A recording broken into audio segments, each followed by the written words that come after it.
We're here to talk about Dune 2, the sequel to Dune. Should have been out last November. Coming out in what I think is actually pretty. It's a better time for it to come out right now. I think it's probably the best time for it too. Yeah, like I think November.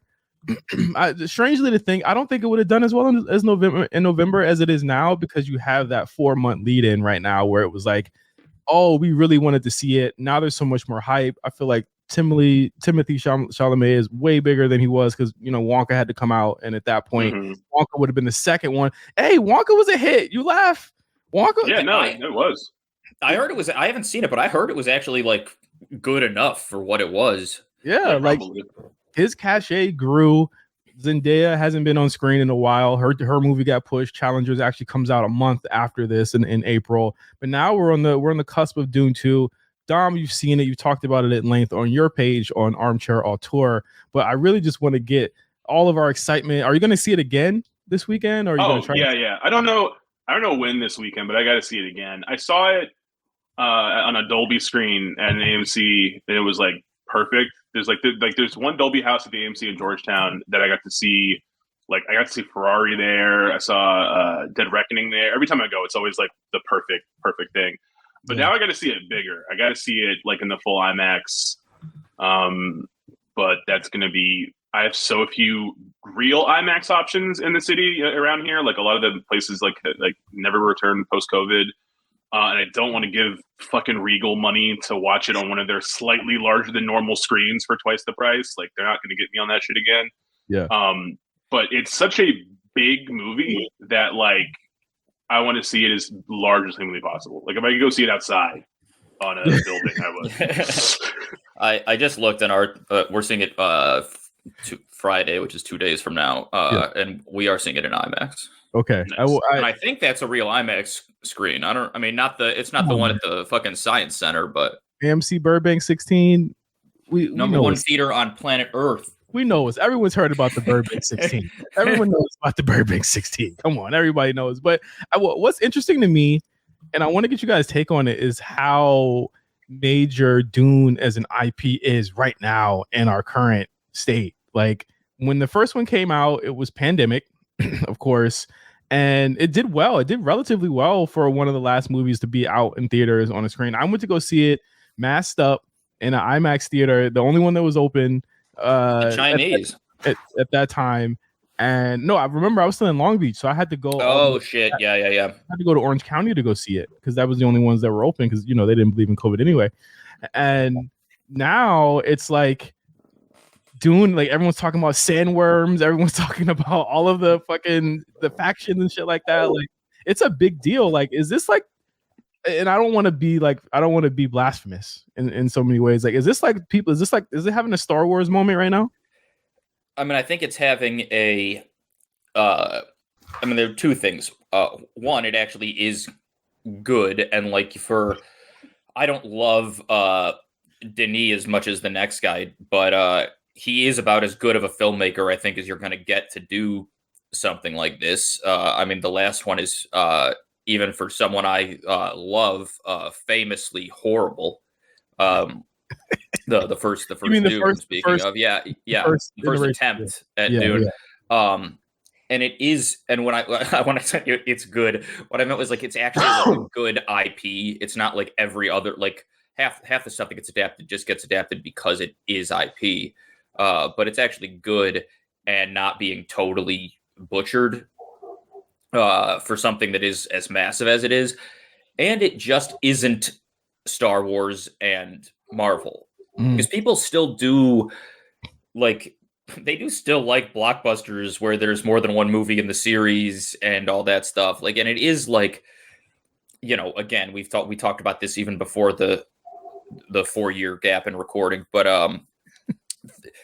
we can really only consume like pop culture stuff and sports now, and so like people do like want to like root for something like this, but it is on the heels of not just Disney kind of getting exposed because of the continued degradation of their own movies in both Star Wars and MCU, but also that people, like, because of the strikes and because of like people, like it's weird that people know David Zaslav's name who aren't like us. Like people who, like normal people know his name, and that's really weird. Yeah. And that's it probably for him bad. And even like like accounts like fucking Discussing Film, which is literally just like essentially Drudge Report for movie news. And I don't mean that Discussing Film is a conservative. I mean that like it's an aggregate. Like Discussing Film isn't itself reporting any news. It's aggregating stuff before anyone else is.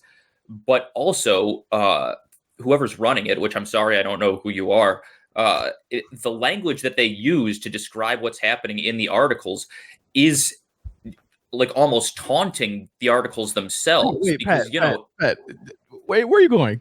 Well, I think there is a big anti-studio sentiment right now. Yeah, but that actually, even though Dune is a massive studio movie, it doesn't seem like one of the bad ones. It seems like one of the good ones, like Dead Reckoning does. That's why people want to like it.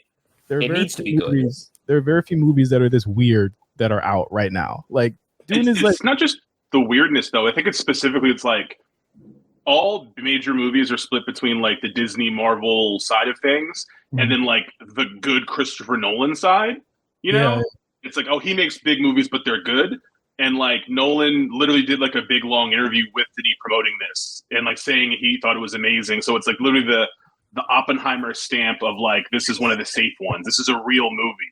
Yeah. It's in space, but it's not like you're never going to see like Hoth. You don't have to worry about Baby Yoda showing up. This is like its own thing. Mm-hmm. Yeah. I think people ache for, and it's also like one of the rare times where I will say IP and not feel like it's some soul crushing thing, some like degrading, like intellectual property barf. Everything is IP though. But as I'm saying, but it is, and like the boy said, it is good, and it is like you said, weird, but it is also some part of a longer legacy of these kind of sci-fi movies that we just don't get anymore. And again, I think there's like an aching for, like you said, spectacle, blockbuster, popcorn movies, even if the popcorn is shaped like a pussy worm or whatever that thing is. But it's I am glad to see a movie like this have the sort of excitement that 3 to 4 years ago, maybe even less, pre-strike, would have been for Loki or some shit. Yeah. But like that seems to be a fading sentiment, whereas this is now like, we're entering this new chapter of like, we can have these good studio products that aren't twisters, that also gives us the same kind of rush. All right. Hold on. Twisters could be good. What's wrong with Twisters? It's probably not as good as Twister, but it could be. It could be. Yeah. What's wrong with Twisters? Eric doesn't like weather being vilified. It's gonna scare me. I am. It's also just like, again, I feel like that's where like the IP / remake, since Dune is ultimately a remake, reboot, continuation of the Lynch project in the 80s. No, it's not. They restarted it. The reimagining, but it does come from this, tail end of another cultural product, whereas Twisters just feels like the other IP I was kind of alluding to earlier, where it feels more stripping the copper wires out of the walls culturally. It feels a little more theme park. Yeah, theme park, and also has. I'm ready to start this argument too. It also has the juiceless Glenn Powell in it. We'll get to Glenn Powell. He's in my notes. Actually, this is the last thing. This is a very good segue to the last thing I have about Dune, which is it doesn't do like you see like Avengers, and everyone in the movie is an A-lister. But then, like, they do Captain Marvel, and they're like, oh, everyone in this is gonna be an A-lister now. And you're like, okay, I mean, Brie Larson is, like, she is an A-lister, but not, like, that much. She's, like, an A- lister. And, like, Tiana Paris, fantastic actor. No one knows who she is. No one who's buying tickets to movies knows who she is. That I don't mean that as an insult to, I'm sure among casting directors and people in the industry, of course. But everyone in Dune is famous. I mean, Butler, Pugh, Timothy, Zendaya, Bautista. Yeah, I mean, don't love him anymore, but Brolin. I mean, like he's like one of the least famous people in the movie at this point, and like it is truly a star-studded movie. Yeah, I and they added more. The second one, they were like, "Oh, there's more characters. We got more, even more famous in people." It. Like, yeah. I think to Eric's point about Twisters, like. At first I was like, who the fuck wanted a sequel to Twister? That shit came out when I was in like middle school.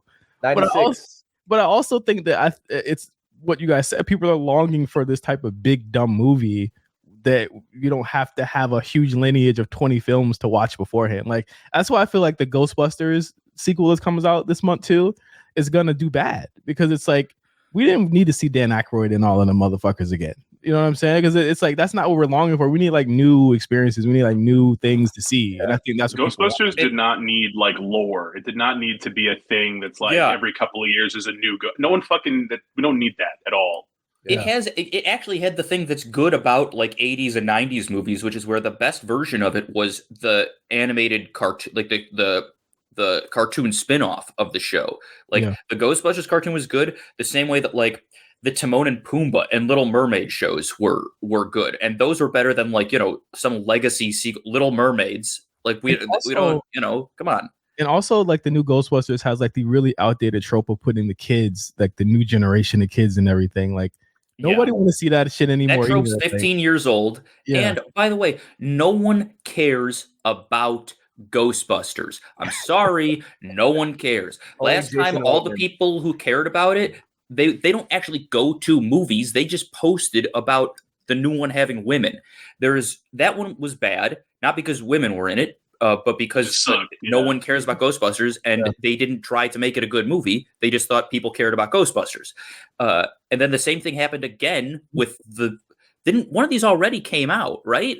Like the Ghostbusters? The other Reitman one, yeah. And it made money. Like it did well. That's why they made this one. Yeah. But I just don't think anyone needed it to be like the second I saw that the plot was that like New York freezes over like day after tomorrow, I was like, why? Yeah. It's Ghostbusters. What the because it doesn't need to escalate. No, it's Ghostbusters. Ghostbusters does not need to escalate to the scale of a Pirates of the Caribbean movie. That's not I was like, what the fuck is this? One other thing I want to say about Dune, actually, that I think is part of why Dune is having like a moment, like a cultural moment, is that Dune has like this rich storied history. There's a bunch of lore. There's a bunch of other books. There's a bunch of other stuff.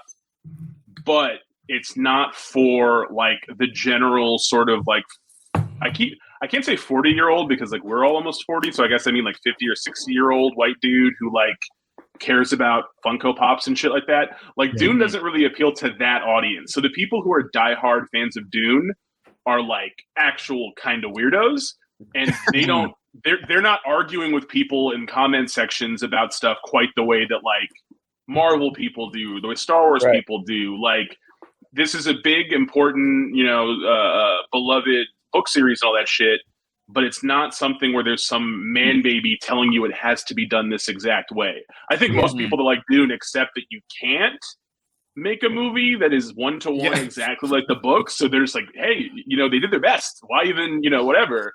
Yeah, I think that helps. That makes it easier for people. That's exactly right. I think that's that kind of feeds into what I was saying about like people longing for something that isn't so thirstily and desperately trying to sell you a toy. It's also like from an auteur who is allowed to keep his auteuristic like fingerprint on it. Whereas like when someone like Ryan Coogler gets gobbled up by Marvel, the movie loses all of what makes Coogler's touch so special. Kind of some of them can eke out one good one with like their like kind of like a sheet ghost over like a hollow version of like a normal good movie that they would make. But then the second, like first Black Panther, like you like on the surface it's a good movie, but then like even though Chadwick passed, like it's still like I don't think the second one would have been significantly better had he lived. Yeah.